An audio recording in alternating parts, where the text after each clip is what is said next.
tracks because, okay, maybe it's not the best to race on around here. There's not the best overtaking, but Oh, from the il a ultimate refait la experience of pole. driving an F1 car, this is Ah, definitely towards the top of the list. So, well, we need to ah, just be nul. mindful to not get rid of that. Un circuit historique, Jean, qui est menacé effectivement de disparaître. Ce qui ne doit pas réjouir d'ailleurs Stefano Domenicali, le grand patron de la Formule 1, qui est né ici, à Imola. Mais en tout cas, vous voyez, c'est très bien d'entendre Pierre. Vous avez été battu par Alvin une nouvelle fois. Incapable. Des circuits qui justement ont été Vous n'avez pas honte. Sur le calendrier pendant Vous n'avez pas plusieurs honte. dizaines d'années, mais qui ont des caractéristiques qu'on ne peut pas reproduire aujourd'hui. Donc il faut faire attention de ne pas dégager les circuits comme on a trop l'habitude et la facilité de faire. Peut-être qu'entre Monza et Imola, ils vont trouver un accord pour faire de l'alternance, on ne sait pas. En tout cas, on est tous derrière Imola. Attendez, je vais peut-être me remettre en direct parce que je crois que j'ai pris du retard. Ce Grand Prix. Un autre pilote qui joue à domicile ce week-end, c'est son équipe qui joue à domicile. Ah, ça doit être ça, ouais, les avant flexible. Qui va envoyer ses pilotes en piste voilà. Pour cette deuxième heure de travail. Les conditions quasi similaires à celles de la FP1 tout à l'heure, près de 20 degrés dans l'air, 37 degrés au sol. Réveillé de connaître le record du tour de ce circuit. Adrien Tambay, j'en suis sûr. Oui, mais je crois que je le connais. Alors Une 13 600 et quelques. Ouais, quelques, exactement. Une 13 609. Valtteri Bottas, dont la pole position en 2020 ici, c'était à l'occasion du grand retour de la Formule 1 sur les terres d'Imola il y a quelques années de cela. Le record de la piste, une 13 609. Le record des FP1 a été amélioré ici. On compare à celui de l'an dernier, puisque tout à l'heure, Oscar Piastri a signé un 1.16.5 à comparer au 1.16.9, quasiment une 17 de l'an dernier de Charles Leclerc en FP1. Voyons, l'amélioration avait été de près de 2 dixièmes. On est en Espagne, on va encore entendre on va encore entendre sur les roues McLaren. Oui, sûrement. On voit ici, il a l'air d'être plus bas dans la voiture désormais. Je rappelle, pour ceux qui ne salut aux gens sur YouTube. Suivi la FP1, que tout à l'heure Charles Leclerc nous paraissait très haut. Alors près de l'image arrière. Nous voilà pour cette séance 2. Peut-être sur d'autres prises de vue, mais c'est vrai que tout à l'heure il paraissait très haut. On n'a pas eu le fin mot de l'histoire. On l'aura, on vous le donnera d'ici la fin du week-end, mais c'est vrai que ça semblait un peu étrange. On a essayé d'imaginer X ou Y raison à cela, un essai éventuellement d'un baquet pour Monaco. On sait qu'à Monaco on a besoin d'un peu plus voir ce qui se passe devant au niveau du train avant et des rails pour être un peu plus précis, mais là ça semble, en tout cas on va le vérifier, rentrer dans l'ordre alors que Max Verstappen prend la piste avec des médiums. Le choix pneumatique plus tendre que l'an dernier avec l'apparition des nouveaux pneumatiques super tendres de Pirelli, les C6. Douane, Hamilton Junior, Douane, il était pas très bon quand même. Hein. Tu trouves qu'il était bon, toi? Plus tendre, effectivement, l'année dernière qu'on pouvait avoir, ils sont devenus les médiums. Objectivement, il était pas très bon, Douane quand même. Hein. Devant lui, sur la droite, après le feu. Chacun va essayer de trouver un peu son espace pour faire un premier run plutôt propre. Paul Aron qui observe le pilote de réserve de l'écurie Alpine, qui observe depuis la passerelle de commandement de l'écurie française les évolutions. Ah, il était pour la rue. Bien sûr de Pierre Gasly, auteur d'une belle séance tout à l'heure. Non, mais bon, c'était pas non plus un top pilote. Hein. Puis le nombre de crashs qu'il a fait aussi. Franco Colapinto qui arrive au sein de l'écurie française. Une bonne séance également pour Lewis Hamilton. On verra ce que donne Colapinto. Il a 5 courses pour prouver qu'il est meilleur. On verra s'il y arrive. Moi, je pense qu'il va y arriver. Quelques fumées dégagées par la monoplace lorsque le fond plat touche le sol et frotte contre le sol. Elle a décroché la Ferrari, bien rattrapée de la part Salut de Guillaume, Lewis merci à Hamilton. toi. Prono pour la pole, une des deux McLaren, je ne saurais pas dire laquelle. Pour l'instant, c'est trop tôt pour dire laquelle. Être assez souple en suspension quand même pour pouvoir les absorber, ces vibreurs, parce que c'est comme ça qu'on va vite, mais en même temps pour avoir une efficacité aéro. Non, il n'y a pas de red flag, c'est un bug. C'est une histoire de compromis pour aller chercher la. D'ailleurs, je sais pas pourquoi c'est. Oui, c'est bizarre ce bug là. Je vous confirme qu'il n'y a pas de red flag. Pourquoi il y a Hadjar qui est en rouge? Mais what the fuck? Pourquoi il est en rouge et ni Monsieur Hadjar? Ça n'a aucun sens. C'est ça le bug en fait. T'as Hadjar qui est en rouge. C'est un red flag Hadjar. C'est Hadjar qui est red flag. C'est lui-même. C'est lui-même le red flag en fait. Non mais le timing qui bug, il n'y a pas de red flag. Même la télé ça bug. Il y avait avant une chicane à cet endroit qui a disparu maintenant. Fallait mettre Colapinto direct dans la voiture, pourquoi perdre ce temps? Bah oui c'est ça, on se demande. Ouais. Pourquoi ils ont mis douane je sais pas. On va revoir ici l'arrivée sur Tamburello de Lewis Hamilton. Voilà, ça décroche quand il retombe du vibreur. En fait, tout est une question d'anticipation dans Tamburello, dans cette chicane, puisque là, il faut rester le plus à gauche possible pour réaccélérer dans le droite. Oh, la glissade de Lewis. Peu, là, malheureusement, sans encore toucher les réglages par ici. Pour Lewis Hamilton n'a pas été parfait. Ouais.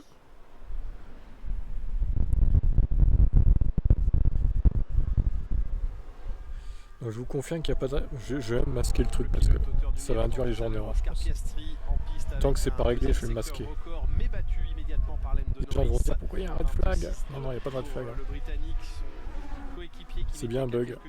32 millièmes exactement tout à l'heure en FP1. C'est bien un bug. Pour terminer son tour, il ne pourra peut-être pas bénéficier complètement du dernier secteur. Une 16 526, 25-7. On saura jamais s'il a perdu un peu de temps. En tout cas, le meilleur temps est pour Norris maintenant. Une 16 074. Oui, ça va nettement plus vite et notamment dans le dernier secteur. Il y a 2 dixièmes d'écart entre les deux équipiers McLaren. Le numéro 1 sur la voiture de Max Verstappen parviendra-t-il à le garder en vue de la saison 2026? Deuxième temps pour lui, une 16 419. Il se plaignait lors de la première séance d'essai libre du comportement très instable du train arrière de sa monoplace. Des nouveautés sur la Red Bull. Non, c'est pas le moment. De nouvelles entrées d'air sur cette Red Bull et puis une comparaison de nez et d'ailerons avant différents entre Verstappen et Tsunoda tout à l'heure lors de la FP1. Se sont-ils accordés maintenant sur un seul et même aileron? Il y a ces nouvelles entrées d'air, ces nouvelles formes de pontons à étudier. Je ne sais pas s'il faut le déceler à l'écran, mais salut, à gauche, au Simon. niveau du résultat de Colapinto, il y a une délimitation entre le ponton. Maintenant, c'est trop tard. Donc, je ne pourrais plus expliquer ce que je voulais vous expliquer au niveau de la zone supérieure de ce ponton qui a été séparée un peu en deux et est plus proéminente maintenant, un peu comme ça peut se faire chez McLaren d'ailleurs. George Russell, dont on nous rappelle qu'il a été le seul pilote à achever ses grands prix dans le top 5 systématiquement cette saison.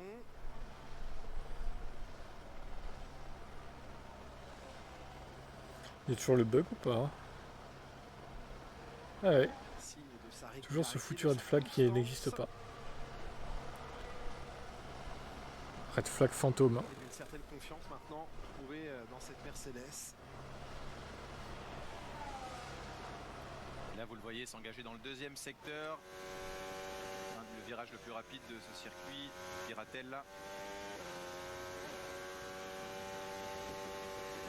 Et l'entrée à fond dans la première partie. Les types qui arrivent dans le chat et qui mettent un mot Ferrari. C'est l'endroit Ferrari. le plus plaisant de ce circuit, je pense. Exprimez-vous quoi. Détaillez votre pensée. C'est assez technique. On amène beaucoup de vitesse et il y a un banking positif dans la remontée de ouais, c'est ça, ça doit être... Puis là, c'est les deux derniers virages. Les commissaires, ils ont appuyé sur le bouton red flag alors que... On a un peu de sous-virage chez la Mercedes de Russell, mais c'est un peu pareil pour tout le monde à cet endroit-là.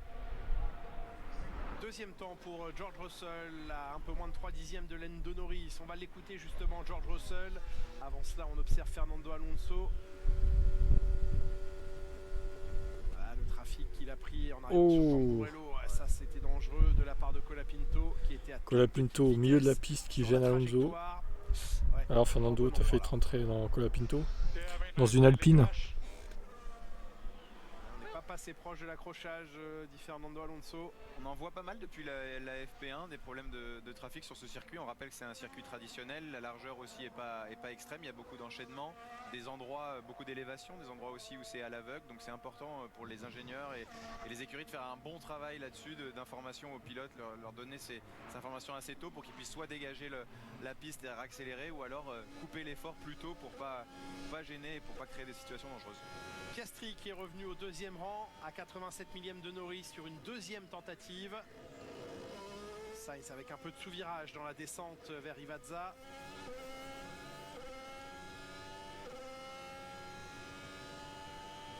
Et le meilleur temps pour Carlos Sainz. Belle performance de l'Espagnol, une 15 Carlos Sainz, meilleur tour, elle est bonne celle-là. Qui en profite au même instant pour prendre le record du secteur. Elle est bien bonne celle-là. Ouais, c'est très vite dans le premier secteur pour Albon. Gasly 4ème sur le passage de la ligne, à 3 dixièmes de Carlos Les Williams Sainz qui vont être cheatés cette saison, tu vas voir. Alex Albon là. Ouais, c'est vrai qu'elle s'ouvre un peu à la corde cette voiture. Et ensuite on a envie de réaccélérer, mais forcément ça décroche un peu. C'était pas mal pour Carlos Sainz dans le dernier virage. Malgré tout une bonne motricité. C'est pareil pour Albon, c'est plutôt très efficace à cet endroit-là. Ouais, il y a de la marge aussi pour Alex Albon pour venir se placer au deuxième rang à 67 millième de Carlos Sainz. Les deux Williams aux deux premières positions ici. Et en thématique médium, satisfaction certainement pour Gaëtan Jego, l'ingénieur français de Carlos Sainz, mais également pour l'ingénieur d'Alex Albon, James Irwin, que vous avez aperçu, et pour leur patron, James Bowles.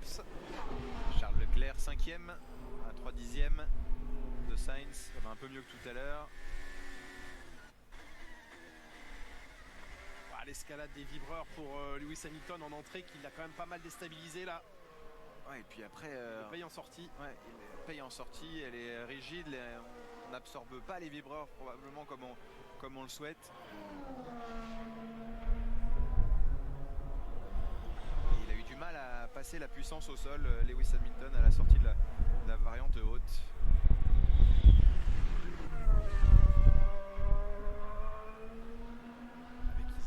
Maintenant, espoir pour lui ici sur les terres de son écurie de briller, en tout cas d'obtenir un bon résultat.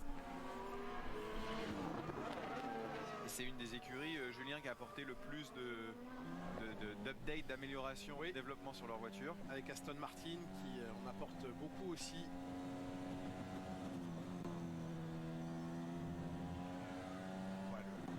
Haute vitesse.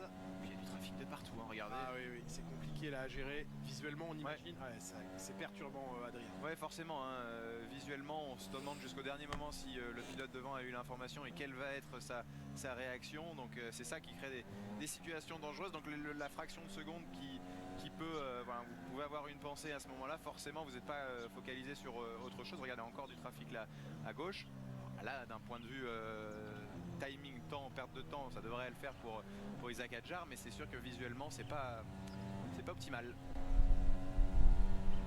En tout cas, on est rassuré par rapport à tout à l'heure. C'est vrai qu'on était un peu derrière en FP1, mais on le redit, hein, beaucoup de développement apporté. Donc cette séance d'essai libre a été, je pense, aussi utilisée pour de la prise de données.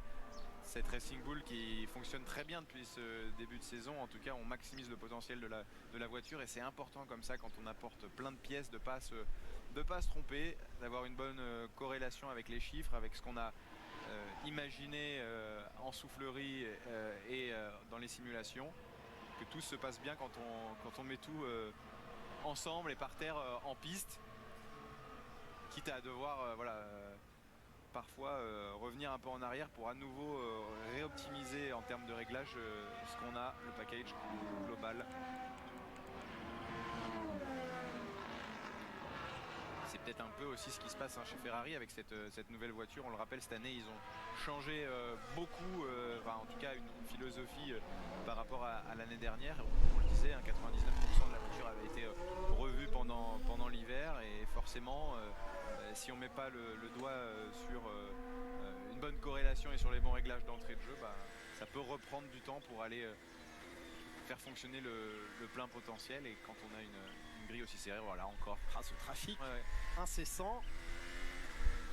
Et là, il va y avoir des actions en qualification, hein, forcément. Oui, personne ne s'écarte pour Lewis Hamilton. D'habitude, cette voiture rouge. Écartez-vous pour Lewis, qu'est-ce que vous faites là? De par sa couleur. Et là, ça fait deux monoplaces qui ont totalement ignoré Lewis Hamilton. Le Red Bull notamment. Étonnant. Laissez passer le GOAT. Un nouveau tour rapide pour c'est quoi ces manières? Un record de deuxième secteur. Ce n'est pas suffisant pour améliorer le chrono général. Il améliore sa propre marque. Lewis qui slalom entre les voitures, Que quoi. Carlos Sainz est très rapide en piste, mais également dans la voie des stands, un peu trop même, 93,7 km/h au lieu des 80 réglementaires. Une petite amende à 1 000 € pour le pilote espagnol. 1 000 € C'est comme 10 € pour nous, quoi. Et 1 euro même. Changer la règle de la vitesse dans les stands. Et puis sachez que la monoplace et Charles Leclerc sont sous enquête des commissaires liés à l'utilisation, semble-t-il, non réglementaire. En tout cas, ce sera traité chez les commissaires à 18h30 ce soir. Infraction au règlement et à la directive technique sur la modification des pressions de pneus lorsque la voiture est stationnée dans le garage. C'est très technique, mais en tout cas, il a été noté pendant la FP1 qu'il y avait une altération non autorisée, semble-t-il, de la pression des pneus. Tricheur, Ferrari. Ils changent la pression alors qu'ils n'ont pas le droit. Ces documents de la FIA. Scandale. Donc, une convocation des responsables de Salut la Arnaud et Joseph. Celle du Monégasque à l'issue de cette FP2. On vous tiendra, bien sûr, informé d'éventuelles sanctions liées à cet ajustement de pression des pneus. On sait que l'utilisation globale des pneumatiques est extrêmement réglementée dans les limites qu'impose la FIA via les indications de Pirelli sur les pressions minimum, sur le carrossage des pneumatiques également, sur la chauffe de ces pneus, puisque les limitations de température sont fixées à 70 degrés pour les pneus slick. Ça rentre dans un cadre effectivement, Julien, et il faut permettre à la FIA de contrôler ce qui a été mis en place. Donc il y a peut-être eu un manquement à ce niveau-là. Une amélioration également de chronomètre pour Pierre Gasly avec ce 5e temps en 1:16.152 à 2 dixièmes de Norris. On a vraiment là le sentiment que Pierre Gasly a très bien lancé son week-end, parti sur de bonnes bases, solides. Ouais, il apprécie beaucoup ce tracé. Il semble à l'aise avec la voiture, ça a été plusieurs fois le cas cette année. Il semble plutôt quand même bien né cette Alpine. Du côté de Colapinto, c'est aussi une bonne séance pour l'instant. Il monte en puissance doucement, on l'a vu à l'attaque tout à l'heure, un peu au-delà des limites, mais c'est comme ça qu'il faut faire pour aller rapidement dans la bonne direction. Il est P10, il est 10e, à 5 dixièmes de devant, à 3 dixièmes seulement de Pierre Gasly, donc c'est positif aussi pour lui. Et bien justement, écoutons Pierre Gasly, il nous parle de son nouveau coéquipier argentin Franco Colapinto. Je connais Franco un petit peu, pas très bien. Je pense qu'on va apprendre à se connaître sur les prochaines semaines. Forcément, j'ai vu ce qu'il a pu faire en piste la saison dernière et c'est vrai qu'il a eu des bons résultats avec la Williams. Donc de travailler ensemble et surtout de pousser l'équipe vers le haut et de pouvoir aller chercher le maximum de points ensemble. Alors que Lando Norris se recagoule, parce qu'il a voulu changer de casque.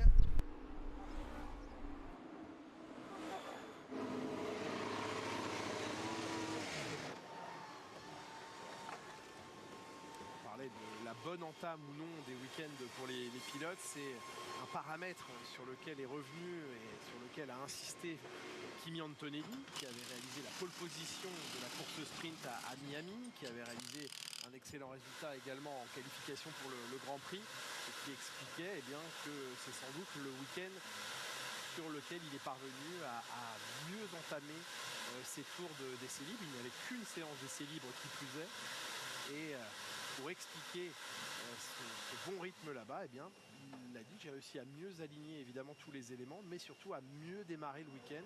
Et ça a son importance. On sait que les choses comptent sportivement à compter des qualifications, mais avant cela, avoir bien lancé ou non son week-end, c'est un paramètre de confiance important également. C'est clair, le sport automobile, la Formule 1, c'est un sport de confiance en premier lieu. Il faut mentalement être dedans et parfois il vaut mieux pas avoir le setup le plus fin ou le plus de performance dès le début du week-end, mais avoir une fenêtre d'utilisation un peu plus large, une voiture avec laquelle on est à l'aise pour pas avoir à faire de pas en arrière et construire à partir de ce moment-là.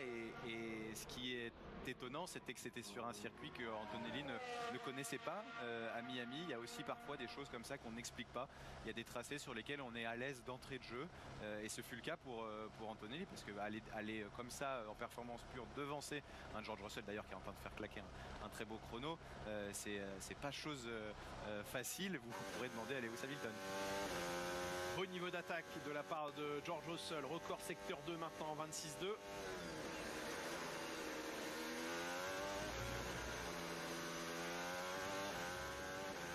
Bel équilibre dans le dernier virage pour Russell. Grande stabilité de la monoplace, aidée en cela par les pneumatiques C6, les pneus tendres de ce week-end, avec ce 1.15 693. On est déjà 3 dixièmes plus rapide que sur la séance d'essai libre 2 l'an dernier ici même. Très joli tour réalisé par George Russell. Vous parliez à l'instant, Adrien Tambay, de la nécessité sur certains circuits de commencer peut-être avec une plage de réglage un peu plus large, un peu plus confortable pour un pilote. Il en sera peut-être le cas le week-end prochain à Monaco. Monaco, circuit de confiance par excellence, qu'il faut construire au fil du week-end le long des rails de la principauté. Grand week-end de sport mécanique à venir la semaine prochaine. C'est déjà le cas ce week-end à Imola. Ça le sera d'autant plus à Monaco. Dès jeudi prochain, notez-le, en pôle de ce Grand Prix de Monaco, émission que l'on vous fera vivre sur Canal+, dès 19h20 en clair, autour de Margot Lafitte, de toutes les équipes se réunissent à Monaco pour cet événement exceptionnel, le Grand Prix de Monaco dimanche prochain, dès 15h sur Canal+, et sur votre application Canal+, évidemment.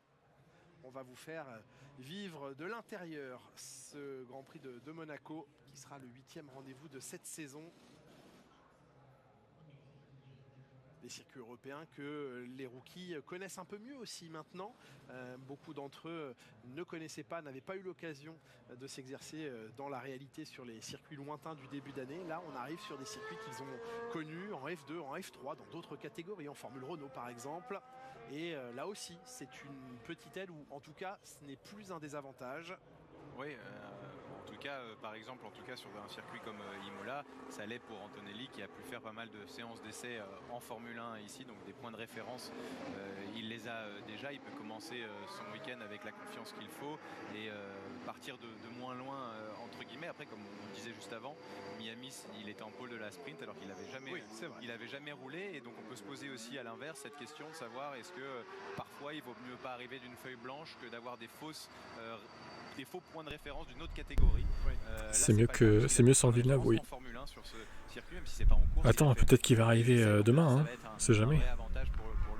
Salut Black Nekoxi. Je peux vous dire qu'il y en a un qui a hâte, ils ont tous hâte bien sûr d'aller à Monaco dans quelques jours, mais Isaac Hadjar, pour avoir vécu des week-ends monégasques dans d'autres catégories et notamment en F2, se rend compte de la marche et de l'incroyable gap et écart de performance avec la Formule 1 et le temps qu'il va gagner au volant d'une Formule 1 par rapport à la F2. Et quand il sait ce qu'il a déjà vécu en F2 à Monaco, il évidemment s'impatiente d'être au volant d'une F1, de se retrouver au volant d'une F1 là-bas. Et Franco Colapinto, on parlait de connaissance du circuit, il s'est imposé ici en F3, en F2. Il ne lui reste plus que la F1 maintenant. Première occasion ce week-end au volant de l'Alpine. L'Argentine, évidemment, peuple supporter par excellence, quelle que soit la discipline. Le football, bien sûr, discipline nationale en Argentine, mais la Formule 1 avec le soutien inconditionnel, parfois très très présent sur les réseaux sociaux, les supporters argentins, et qui ont de nouveau l'occasion de s'enthousiasmer pour Franco Colapinto après ses 9 apparitions chez Williams l'an dernier. Le voici pour au moins 5 Grands Prix. Il sera observé, jugé à l'issue de ces 5 Grands Prix qui le conduiront jusqu'au Grand Prix. Salut, les tendances, c'est un peu toujours pareil. J'ai envie de te dire. Ferrari a l'air pas ouf encore. Pour lui que la Grande-Bretagne sera son Williams a l'air au top. Puis un 7e en Belgique, etc. Antonelli, bon, pour l'instant, c'est un peu mitigé, mais bon, je pense pas qu'il soit à fond non plus. Enfin, j'espère pas pour lui, parce que sinon c'est catastrophique. Après, encore une fois, c'est que des essais, donc c'est dur de juger. Certes, il n'a pas choisi son moment. Parce qu'il y en a qui cachent leur jeu, d'autres non, sûrement. En Formule 1, c'est des opportunités qui voilà, il y a Verstappen qui se réveille, attention. On a pu le voir sur cette image aérienne, Max Verstappen passé au pneu tendre dans l'épingle à gauche de Tosa avec beaucoup de vitesse d'entrée, mais un train arrière qui décrochait au milieu. Ouais, c'est ce dont il se plaint depuis tout à l'heure, c'est ce manque de support du train arrière en milieu de virage, c'est-à-dire que l'inscription est ok, il arrive à avoir une bonne rotation, mais il y a un moment donné où l'arrière ne se calme pas et donc forcément il perd du temps gratuitement, il peut pas remettre le pied sur le gaz. J'avais compris que j'étais pas hydro l'autre là. Bravo. Qui en pâtit. Et pour autant, le Après, deuxième des mois et des secteur, mois. rendez-vous, 26-1 pour Max Verstappen dans le deuxième secteur. Hasard, il se réveille quand Max se réveille aussi. Marrant ça. Les coïncidences. Je la trouve quand même un peu plus équilibrée que tout à l'heure, cette Red Bull. Ce sera un deuxième temps pour lui finalement derrière George Russell, malgré ce record de deuxième secteur, 42 millièmes de retard. Le deuxième temps pour Max Verstappen. On va en profiter pour vous. Oula, pas de vitesse. Et il y a des encouragements qui viennent du public et ça fait plaisir aux pilotes bien sûr. On va en profiter pour vous retrouver. Laurent Dupin en bord de piste, vous êtes dans un endroit insolite. Oui, regardez Julien, on est à la sortie du dernier virage, vous voyez les voitures qui passent, les milliers de tifosi en rouge sur la tribune. Là, c'est l'entrée des stands, tout ce qu'il y a de plus normal. Voilà une voiture qui rentre. Et ce qu'on voulait vous montrer, c'est ça. C'est cette maison qui est ici, vraiment à quelques mètres de la piste. On parlait à quelques instants avec l'un des résidents, El Nero, qui habite ici depuis 34 ans et qui nous expliquait en fait qu'il se retrouve entre le paddock F2 et l'entrée des stands parce qu'il y avait eu des travaux suite à l'accident d'Ayrton Senna, beaucoup de modifications à Imola et donc sa maison était normalement plus loin et puis les stands se sont agrandis, le paddock F2 est là et il se retrouve avec sa maison collée à la piste. D'ailleurs des maisons, il y en a d'autres là-bas dans le dernier secteur. C'est pas un circuit en ville mais presque. Ah, effectivement, ça fait tout le charme aussi de ce circuit que l'on dit à l'ancienne, de voir les maisons qui jouxtent le circuit, notamment à Rivazza dans les derniers virages au bas du circuit. Là, vous allez peut-être les voir en caméra embarquée avec Norris, ces maisons, quand on va redescendre de la variante haute. Là, regardez, on fait un léger gauche et là, on descend vers Rivazza. Regardez les maisons qu'il y a en bout de... les immeubles presque, en bout de circuit. À cet endroit-là, c'est vrai que c'est assez insolite. Je pense que le balcon vaut cher le dimanche à cet endroit. En tout cas, je voudrais dire à Laurent Dupin que nos footings de pré-Grand Prix servent à quelque chose pour faire du repérage au moins. Ah, donc vous avez du souffle finalement. Norris, meilleur temps, 1:15, 318 pour Lando Norris avec des records dans les deux derniers secteurs de ce tracé. Piastri, record de secteur 1, à son tour, passage à la gomme tendre. Au fur et à mesure, évidemment, les pilotes apparaissent en piste avec cette gomme rouge alors qu'on est presque déjà à mi-séance. Ah, ça va vite là chez Piastri. Ouh, et ça glisse. Ça glisse, attaque. Le train arrière en dérive à la sortie de la chicane. Et là, d'un seul coup, les pneumatiques ont pris 15-20 degrés de température en surface.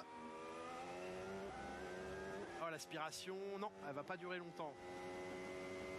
Mais ça va suffire pour un meilleur temps. 25 millièmes de seconde, l'écart est encore plus faible que pendant la FP1 tout à l'heure entre ces deux-là. Piastri, 1:15, 993 avec un peu de temps perdu pour lui à la sortie de cette chicane. C'est bien Oscar, c'est bien. C'est les grands départs, pas en vacances. Ouais. Continue comme ça. C'est Kitzbühel là, avant la descente. Bas le soumis, Lando. En tout cas, Piastri avait fait meilleur secteur 1. Ouais, ça s'ouvre beaucoup depuis ce matin.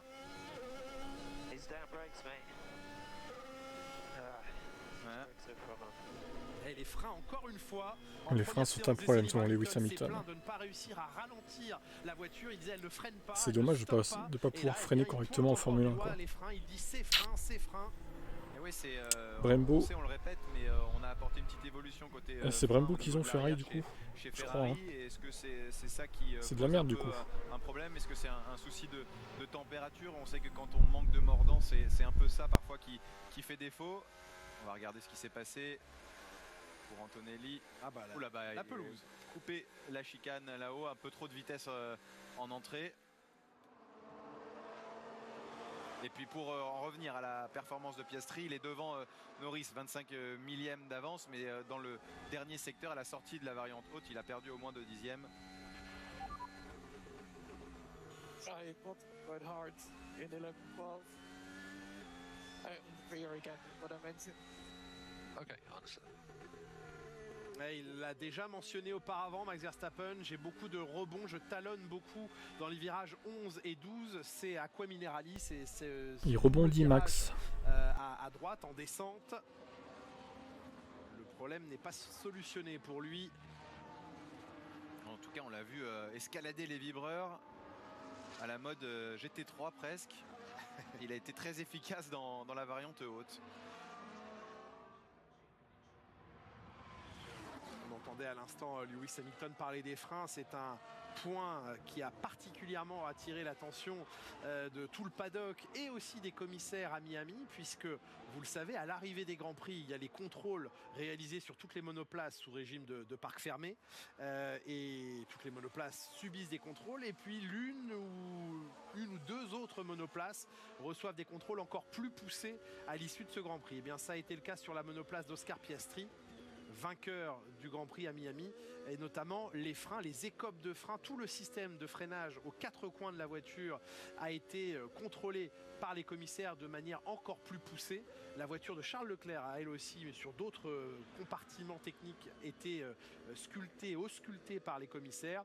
Et ces commissaires de la FIA n'ont rien trouvé à redire au système de freinage de la McLaren. Pourquoi je vous parle de ce système de freinage? Parce que, eh bien, si l'on écoute un petit peu la rumeur qui bruisse dans les paddocks depuis un certain temps, certains attribueraient à McLaren ses qualités de maintien de température des pneumatiques aux matériaux utilisés sur les écopes de frein, dans la zone, dans le compartiment des freins, au niveau des porte-moyeux, de changement d'état. Oui, phase, voilà, on parle de matériaux à changement de phase. Alors ça, c'est la grande phrase et les grands mots que vous voyez apparaître un petit peu partout ces derniers jours et ces dernières semaines.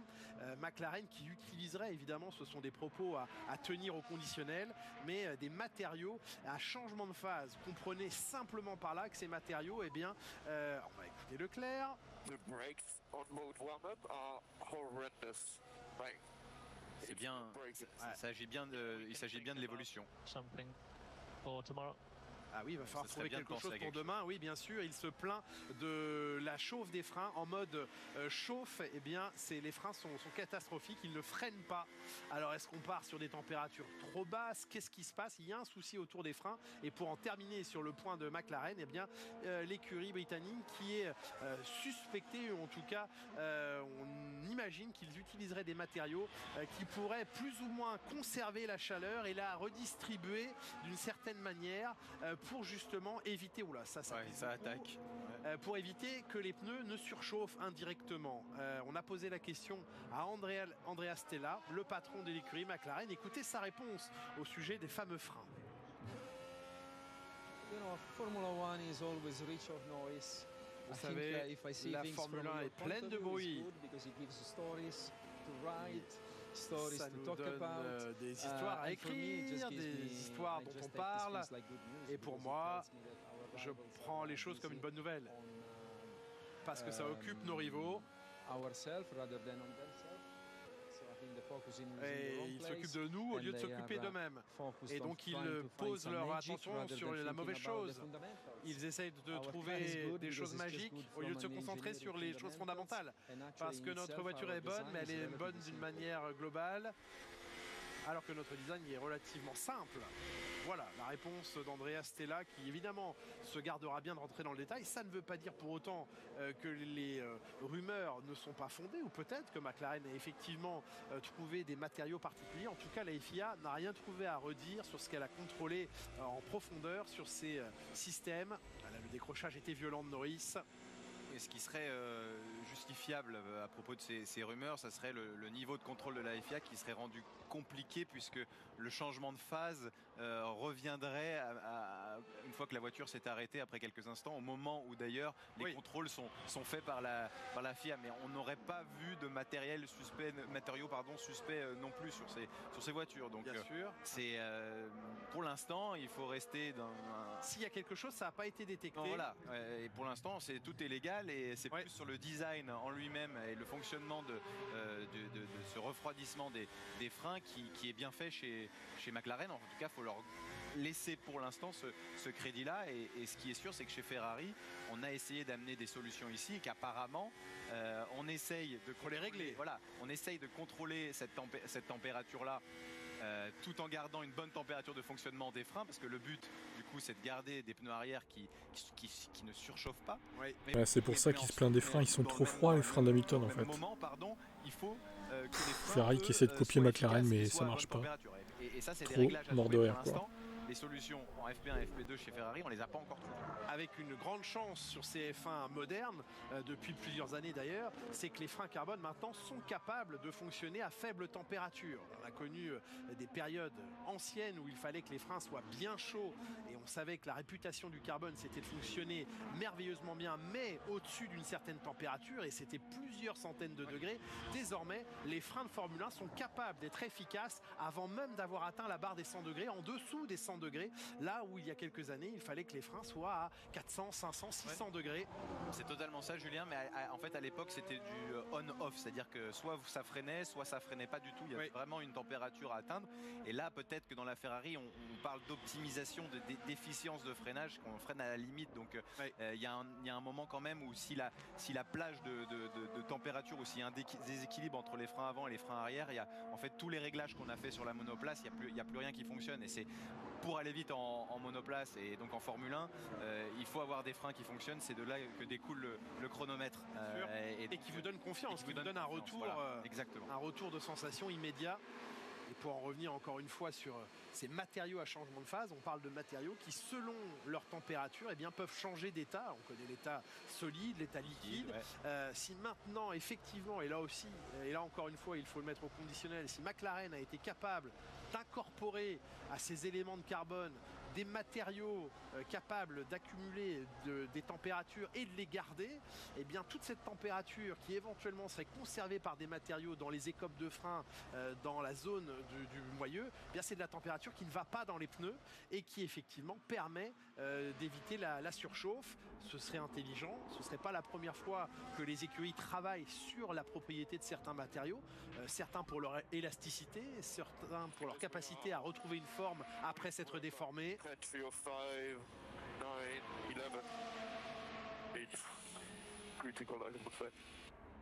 Alors, il faut qu'on travaille sur l'entrée des virages 5.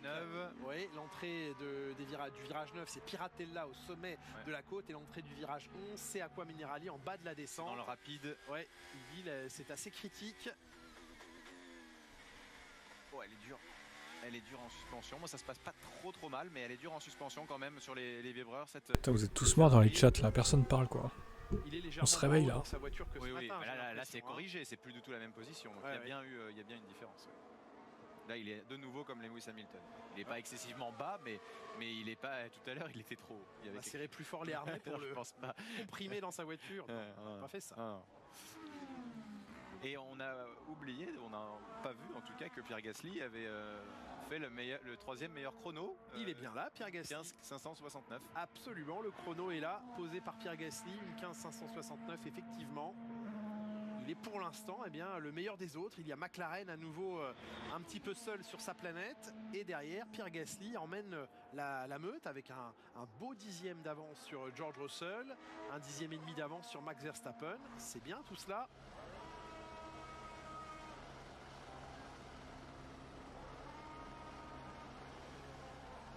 En tout cas, ces histoires de freins sur la McLaren sont d'un point de vue technique très intéressantes. Et c'est vrai que quand on regarde le travail de dessin des écopes et les compartiments, la division de ces écopes, on pourrait imaginer que certains des compartiments soient d'un autre matériau et qu'on puisse comme ça diviser la manière de refroidir entre les endroits de l'intérieur de la jante, si vous me suivez. Il y a à la fois l'intérieur du disque, l'extérieur du disque, mais aussi les étriers. Et si on utilise des matériaux différents, on peut refroidir plus ou moins. Donc à la fois avoir la bonne température de frein et à la fois contrôler la température des pneus.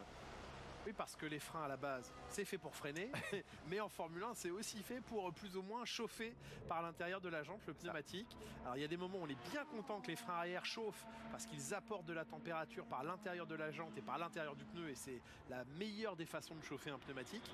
Mais à un moment où, quand en course, la surface du sol est vraiment surchauffée, et bien là on aimerait la contrôler et l'abaisser. Luca De Meo, présent, le PDG du groupe Renault, présent dans le garage.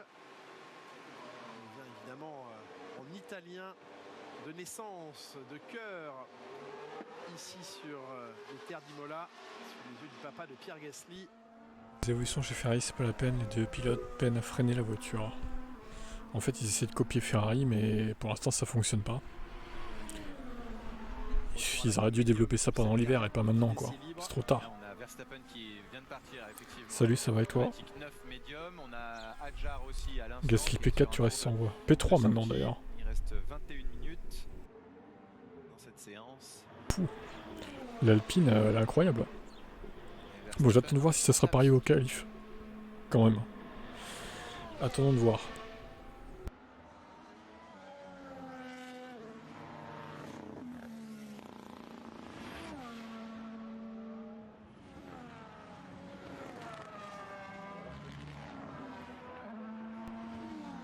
Vous l'avez vu, hein, il faisait le tour des vibreurs, donc pas d'attaque dans ce premier tour, une seconde 9 dans le premier secteur. Très sage, La belle effectivement. performance de Alonso. Premier tour. Qui bat son équipier pour une fois.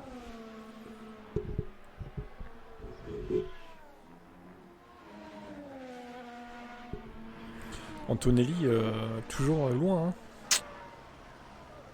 C'est fou qu'à domicile il performe pas comme ça. Ou alors il en a sous le pied, j'espère pour lui. C'est pour ne pas passer en Q3 à l'essai Alpine.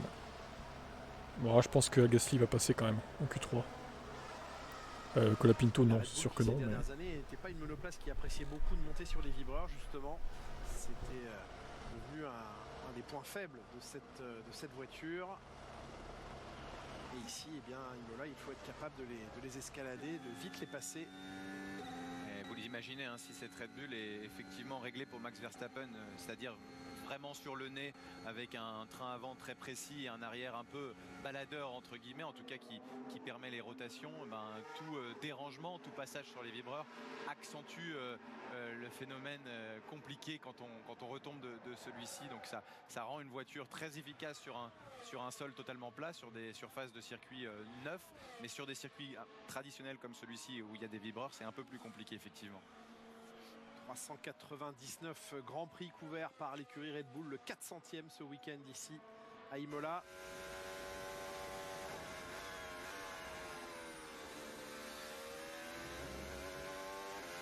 On est aussi sur un autre rythme. Des longs relais là, en tout cas avec de l'essence.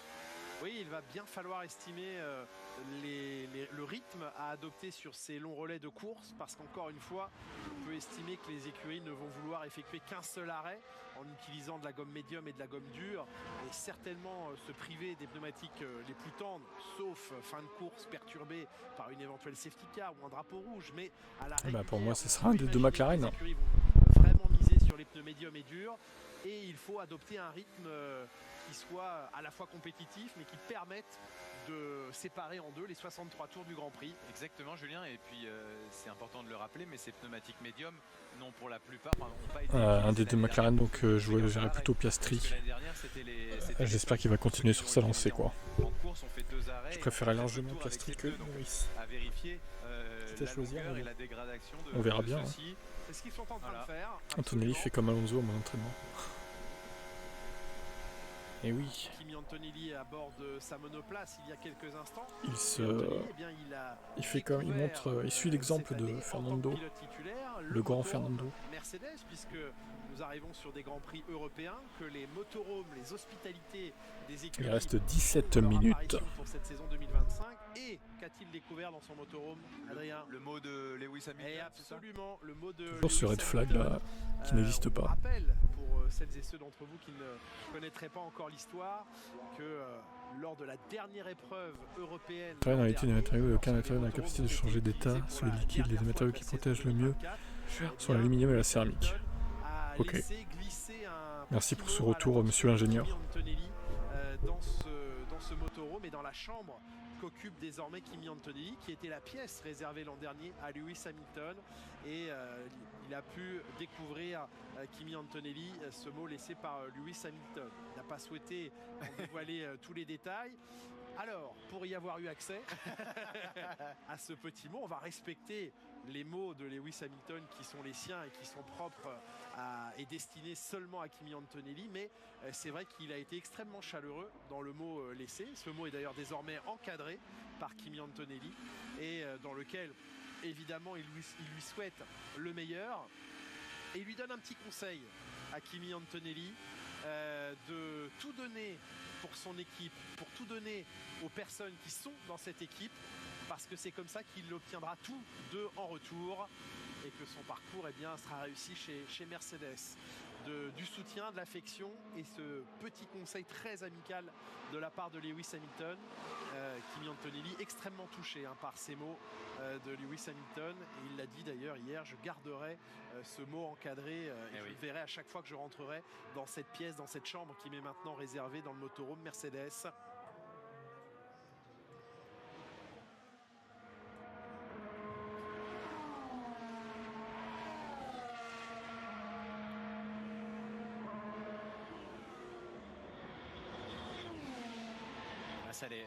Tous les pilotes sont sur des relais avec plus d'essence. Là, le différentiel de vitesse est très important. Ouais. On a des écarts vraiment élevés entre le rythme du tour qualif et celui course. C'est aussi intéressant de voir la manière dont c'est pas seulement le rythme en lui-même, c'est la manière dont les pilotes abordent les vibreurs de ce circuit. Les voitures ne se comportent pas de la même façon. Il y a plus d'essence bien sûr. On ne peut pas escalader ces vibreurs. On a des trajectoires qui sont sensiblement différentes. On fait moins des V. On fait plus des U. On enroule un peu plus et on essaye d'être bien sûr plus fin. Et le rythme est totalement différent. Plus de 5 secondes d'écart par rapport au 300 roules d'essence à la fin. Je suis content d'avoir une Twingo. On est au-dessus des 1,20. Ce qui se fait. C'est vrai que c'est pas donné. Hein. Des pilotes là. À la fin du deuxième secteur, mais bon, ils sont tous riches les équipes, donc ils sont pas à plaindre non plus.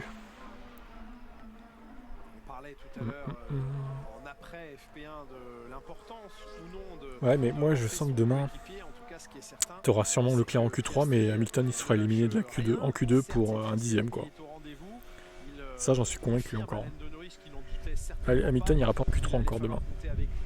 Mais pour un dixième quoi, une connerie pareille. Ça saoule hein, vraiment. Est-ce que ça peut se faire virer? Putain. Je pense pas, non. Enfin, pas en cours de saison, après 2026 à voir quand même.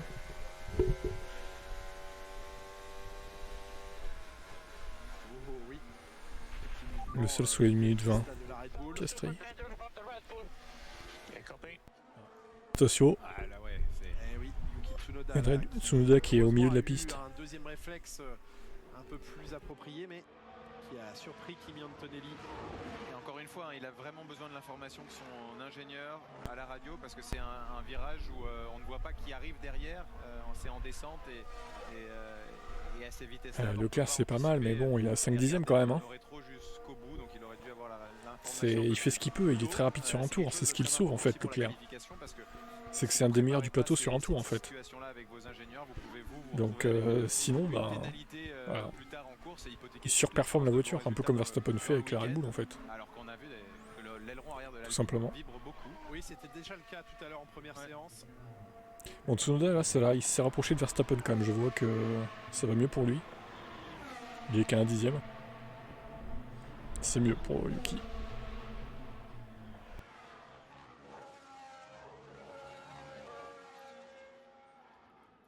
Course avant la course ici. Là clairement c'est un endroit où normalement ça dépasse pas. Norris lui étudie les possibilités éventuellement de dépasser ici. Il préférait ne pas avoir de dépassement à faire dimanche, ça voudrait dire qu'il serait devant.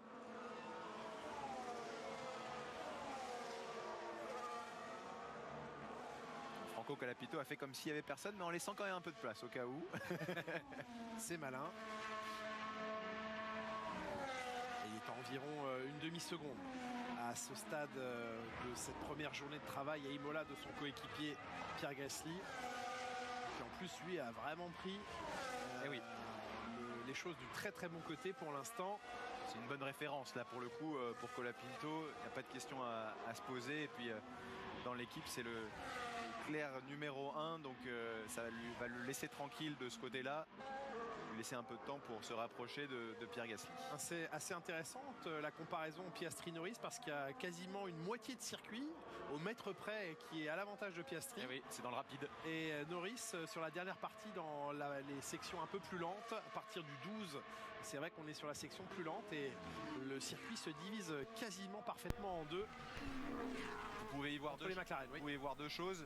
Il y a une division virage un peu plus lent, virage un peu plus rapide, mais il y a aussi une division début de tour et fin de tour. Non, j'ai pas dit dans non. ses gommes d'un point de vue thermique et puis Il verra par lui-même, ou pas d'ailleurs. Il a son pic. Si vous le faites chauffer trop au début du tour, sur la fin c'est plus compliqué. Demain, je vois Verstappen en poule.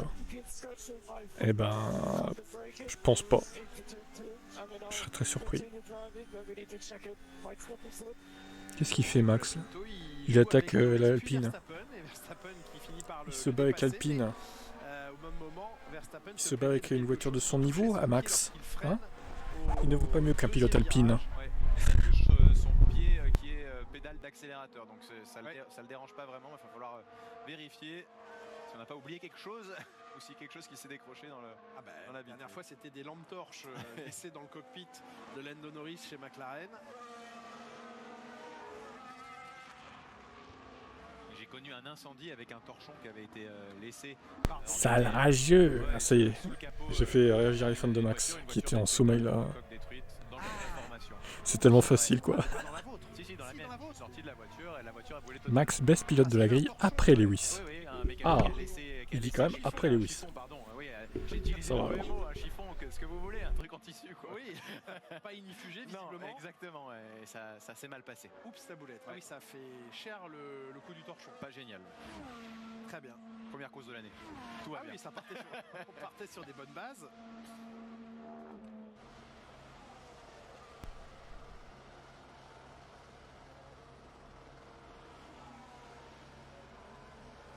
Oui, peut-être qu'Alonso va lui filer son aspi. Enfin, je doute qu'Alonso soit en Q3, remarque. Donc ça serait plutôt Tsunoda, oui, à la limite. Ou NDV Carb, peut-être. Voyons Adrien, soyons sérieux. Oui, mais vous savez, les pilotes, quand on leur donne pas un réservoir vide et des pneus neufs, à un moment, vous êtes gourmand. Lui, il a son travail à faire. C'est ça. Il doit se dire, attends, si les autres veulent me dépasser, qui se débrouille. Clair. En même temps, c'est un peu le jeu. Si on commence à laisser passer tout le monde qui est sur une stratégie différente, on n'a plus de run clair, on n'a plus les acquisitions de données qu'on a envie d'avoir. Il manquait que la Ferrari, elle arrive. Voilà, il aura eu les 4 voitures des 4 top teams derrière lui. Il jette un petit coup d'œil dans le rétroviseur, il sait qu'il est là, juste derrière lui, effectivement. Est-ce qu'il utilise le DRS? Oui, en plus il utilise le DRS pour défendre. Il utilise le DRS, bien sûr. Pas du tout décidé à le laisser passer. Vous apercevez Flavio Briatore et David Sanchez, le directeur technique aux côtés de Flavio Briatore. Ouais, Russell il a lâché, la Ferrari va peut-être passer. Alors Leclerc avait déjà lâché avant. Voilà, ça c'était Verstappen un peu plus tôt avec Franco Colapinto.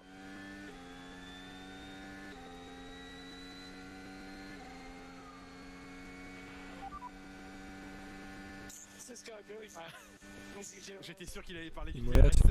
La qualif primordiale. C'est vrai, il aurait l'opportunité de ne pas perdre de temps. Il peut suivre, s'il fait un miracle, il peut suivre le match. Max Verstappen qui dit, on va traduire, mais qu'est-ce qu'il fait? Pourquoi il utilise le DRS? Oh, Jack Adjar qui a été dans le bac à gravier. Bim, allez, boum. J'ai l'impression que ça a tapé. Ouais, si, parce qu'il y a un bim. mais... Il repart ou pas? Max a une longue carrière, pour moi perso dépassera en Lewis en titre. Bah oui, après lui en avoir volé un. Peut-être que du coup il en aura vraiment 8 lui. Mais il devrait en avoir 7 et Lewis 8 du coup. Ah. Il est tanké, non? Il repart Isaac. Il a du mal à repartir, il y a du monde qui circule là. C'est à Tamburello, je pense. C'est au début du circuit, c'est à Tamburello. La fin de Tamburello. Oui, c'est ça, à la fin. Cet endroit tragique d'ailleurs. Oui. Il a calé ou quoi? Ah non, il attend encore que quelqu'un... Les voitures à l'arrêt. Putain, la gênance. Beaucoup de trafic, il y a beaucoup de voitures qui arrivent encore. Il y a celle d'Ocon, il est pas dans une Hülkenberg. bonne position là, j'aime pas cette position. Oui. Et là, la direction de course, elle est aussi un peu entre deux eaux. Qu'est-ce qu'il fout là? Il peut repartir là? Drapeau jaune, je pense qu'il y a double drapeau jaune. Allez, accélère Isaac, mets un coup d'accélérateur, fout du gravier partout, tant pis. Ça coûte rien de le mettre. Ils peuvent pas mettre un VSC au pire. Laisser repartir. Ils en mettent des Très VSC. mal positionné, Là, il est au point neutre. mort. Ouais. Oh là là, red flag, mais non, oh là là, c'est bon, c'est mort. Ça repartira pas encore. Est-ce qu'il est je suis bloqué. Il est tanké, Isaac. Ouais. Pour laisser passer les autres et malheureusement il n'y a plus d'élan et c'est tanké. Putain, ils font chier de faire. Il va pas finir son travail, Ils font chier de faire des relais. red flags à la fin, comme ça, à chaque fois. Là. Semble-t-il sans conséquence, parce que Ça la fait le voiture deuxième, n'a ouais. pas l'air impactée. Bon, en vrai, il y a mais 6 minutes, il va peut-être que ça va s'arrêter repartir là pour un et tour, je sais pas. Certainement que son ingénieur Pierre Main lui a dit il faut couper le moteur maintenant parce que ça chauffe. Mais c'était plutôt bien. Tsunoda serait peut-être meilleur dans la Racing Bull. 499, Je suis pas sûr de ça. Avec beaucoup d'évolutions apportées, de développement. Voyons ce qui s'est passé. On est sur les virages. C'est en retombant du Oh vibreur. là là. C'est en retombant du vibreur. Et oui, ça c'est bien un pilote algérien, hein, Isaac. Hein. Ce n'est pas un pilote français vu qu'il s'est craché là. Regardez là. C'est bel et bien un pilote algérien. Sur les gaz. Ouais, sur les gaz. Coup de gaz qui le déstabilise. Ah oui. En fait, il a des gaz Voilà. déjà au moment où la voiture reprend du grip, retombe du vibreur et c'est là où ça décroche un peu. Ouais. Là, ici, elle est déstabilisée. Là, il avait déjà repris les gaz. Il les relâche un peu. La voiture repart dans l'autre sens. Et le train arrière mort dans la pelouse. Et à un moment donné, on a cru qu'il allait la récupérer, pouvoir tirer droit, mais c'est... J'espère qu'il va pas pleurer à nouveau en caméra. Oh, non, je pense pas, c'est des essais libres, ça devrait aller quand même. Tour et demi. Ça arrive, ça pour arrive. lui, un impact plutôt très parallèle. Oui, ça aurait dû signer chez As. Non, parce que chez As, c'est encore pire. Regardez Ocon, il galère aussi. Drapeau rouge, on avait déjà fini la première séance d'essai libre tout à l'heure après la petite sortie de piste de Gabriel Bortoleto. En toute fin de séance, il restait un peu moins de 3 minutes. On avait fini cette EFP1 sous drapeau rouge. Là, il reste un peu plus de temps. Il faut voir les budgets. Mais à peine plus. Tout va dépendre Le salaud, de la Seb. rapidité d'exécution là, des commissaires de piste. Ce sont les qualifs, sinon de course c'est pas mauvais honnêtement. Possibilité laissée par la direction de course de repartir. Alors, il est où Ouais. Isaac Adjari, est-ce qu'il a Selon retracé la course? Gérard Il a Angine, un peu traversé les pilotes selon leur nationalité sont meilleurs que les autres. qui eux-mêmes Ah oui, ça dépend vraiment que de ça, quoi. C'est l'autorisation incroyable. de la direction de course. Sinon, il y a C'est vraiment pénalité. tout à fait ça, quoi. Il va évidemment aller se mettre en sécurité. Et encore une fois, on salue le travail des commissaires de piste. Ils seront plus de 600 rassemblés à Monaco la semaine prochaine pour permettre à l'épreuve de se tenir et à tous les pilotes, quelles que soient les catégories, d'évoluer dans les conditions les plus sûres possibles. C'est toujours un exploit réalisé par l'ensemble des commissaires, de tous les acteurs médicaux, de sécurité et d'organisation, de rendre une épreuve comme Monaco réalisable. Et on sait à quel point chaque année leur engagement est total. Le mec, il a même pas capté qu'il était à zéro de budget, quoi. Enfin, t'es plus du tout dans le truc, hein, Alvin, on va pas se mentir. Dans 1 minute 30, T'y es plus, là. La bonne nouvelle, ça va permettre au moins aux pilotes de ressortir en piste et d'effectuer une procédure sur la grille de départ. Une de course, c'est pas mauvais. Ouais, si, il a raison, Miami, oui. Ils finissent loin. Oui, après course quand même, il enfonce le clou. Tout à fait.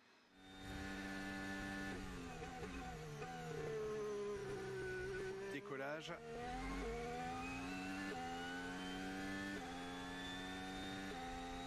Le plan extérieur doit être pas mal non plus à cet endroit.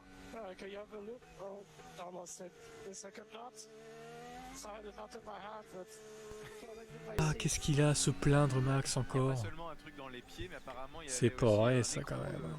Dans sa main, On il peut l'avait plus dans de sa se main, plaindre mais à chaque il fois, l'a lui. reperdu dans son siège apparemment. Comment peut-il avoir un écrou? C'est un boulon qu'il a, parce que là, un écrou, c'est pas, ouais. Tout le monde jette n'importe quoi dans ses baquets désormais.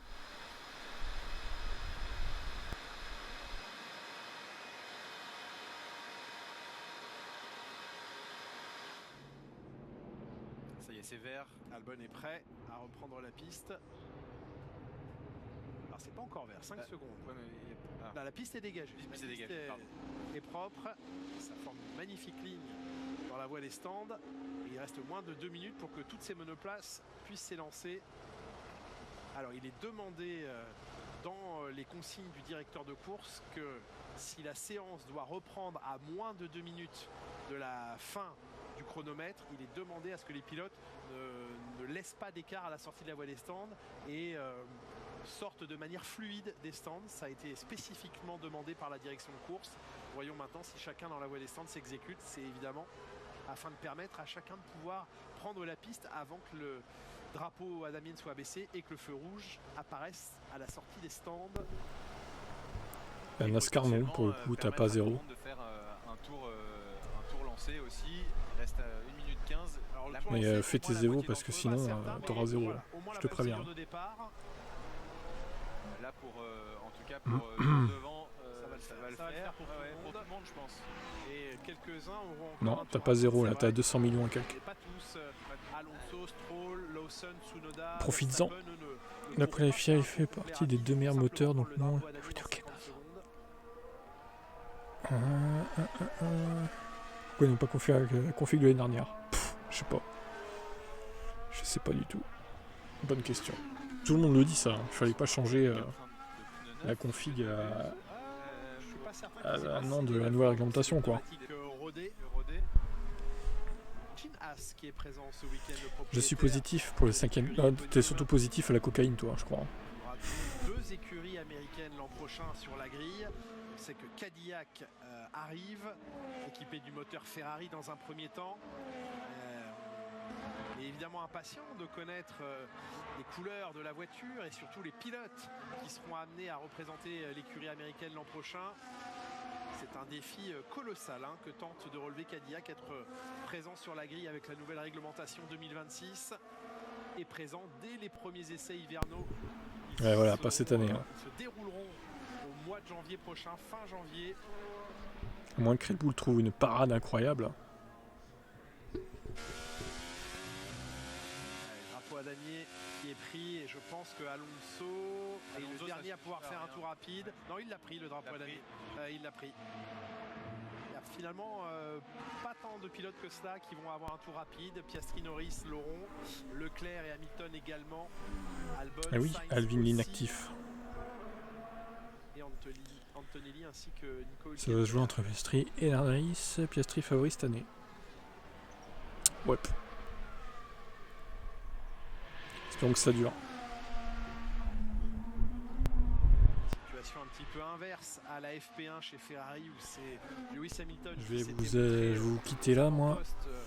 On se donne rendez-vous demain à 12h30. Pas 13h30, demain c'est 1 heure de moins. Du coup, demain c'est 12h30 et 16h. Donc 12h30 demain pour les essais 3. À demain. Bonne soirée. Ciao. En tout cas, des problèmes de frein sur les 2 voitures.